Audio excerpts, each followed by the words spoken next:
नमस्कार दोस्तों।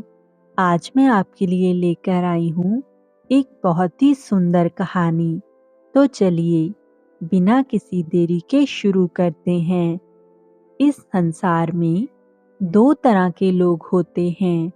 एक भगवान में आस्था रखने वाले यानी कि आस्तिक, और आस्था नहीं रखने वाले यानी कि नास्तिक।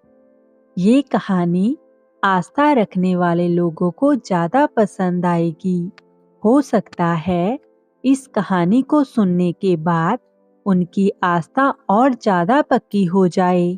एक गांव में एक बूढ़ा आदमी रहता था जो जीवन भर राम नाम जपता रहा। अब वो बूढ़ा हो गया था। वो बूढ़ा ही नहीं हुआ था, बल्कि इतना ज़्यादा कमज़ोर हो चुका था कि अपनी जगह से बिना किसी सहारे के उठ भी नहीं पाता था। ऐसी स्थिति में भी उसने कभी राम नाम को अपने से अलग नहीं होने दिया। वो पूरा दिन मन में राम नाम लेता रहता। राम नाम की वजह से उसे अपनी तकलीफों को सहन करने की शक्ति मिलती थी। बूढ़े हो चुके इस आदमी के दो बेटे थे जो उसे नित्य कर्म करने में मदद करते थे। शुरू में वो बिना कहे ही खुद अपने बूढ़े बाप की सहायता कर दिया करते थे। फिर धीरे धीरे जब बाप खुद बुलाता तब आते। लेकिन जैसे जैसे वक्त बीतता गया तो वो 2-3 बार पुकारने के बाद भी मुश्किल से आते और कभी-कभी रात को ना भी आते। अब धीरे धीरे हालत ऐसी हो चुकी थी कि अक्सर बूढ़ा बिस्तर गंदा कर दिया करता, और जब तक उसके बेटों से सहायता ना मिलती ऐसे ही गंदे बिस्तर पर पड़ा रहता। बुढ़ापा बढ़ता जा रहा था। उसकी नजरें कमजोर हो चुकी थी। इतनी बदहाली में भी उस आदमी ने राम नाम का साथ नहीं छोड़ा था। एक बार बूढ़े को नित्य कर्म करना था। उसने आवाज लगाई और अगले ही पल किसी ने उसका हाथ बड़ी कोमलता से पकड़ा और उसे नित्य कर्म करवाकर उसके बिस्तर पर लेटा दिया। ये अब रोजाना होने लगा। जब भी बूढ़ा आवाज देता अगले ही पल उसकी मदद करने के लिए कोई आता और उसे उसके सारे काम करवाकर वहां से चला जाता। नजर कमजोर हो चुकी थी। देखकर भी बूढ़ा उसे पहचान नहीं पाता था। लेकिन बूढ़ा जानता था कि यह उसके बेटे नहीं हो सकते और वह स्पर्श भी उसके बेटों का नहीं था।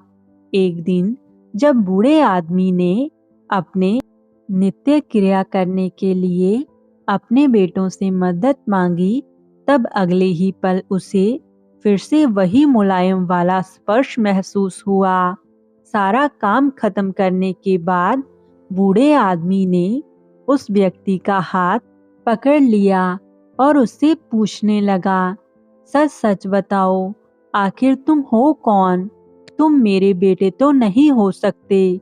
बूढ़े के सवाल के साथ उसके कमरे में बहुत तेज रोशनी हुई और प्रभु ने अपने दिव्य अवतार में वहां पर दर्शन दिए।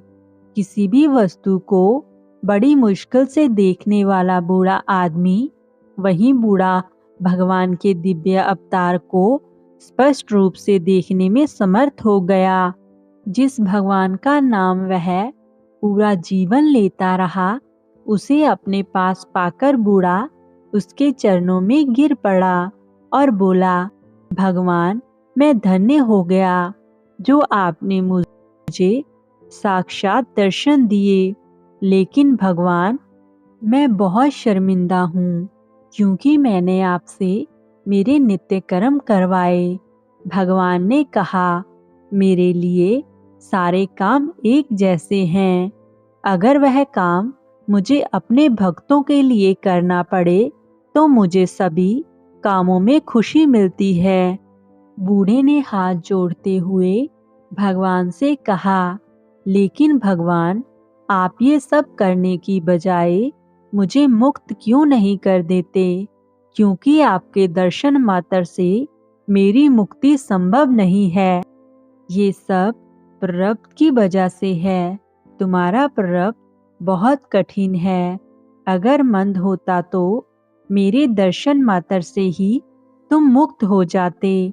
मैं चाहूँ तो तुम्हें अभी मुक्त कर सकता हूँ, लेकिन फिर अगले जन्म में तुम्हें फिर प्रारब्ध को भोगने के लिए आना पड़ेगा। इसलिए मैं तुम्हें खुद तुम्हारा प्रारब्ध काटकर मुक्त करवाने के लिए सहायता कर रहा हूँ, भगवान ने कहा। इतना बोलकर भगवान वहां से अंतर ध्यान हो गए। कुछ महीने और काफी तकलीफ भोगने के बाद आखिरकार उस बूढ़े आदमी को मुक्ति मिली। तो दोस्तों, ये थी हमारी आज की कहानी।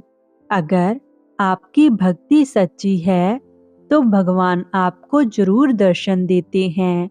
ऐसी और कहानियाँ देखने के लिए आप हमारे चैनल को सब्सक्राइब करें और वीडियो को लाइक करें। और आपको कहानी कैसी लगी कमेंट जरूर करें। फिर मिलेंगे नई कहानी के साथ।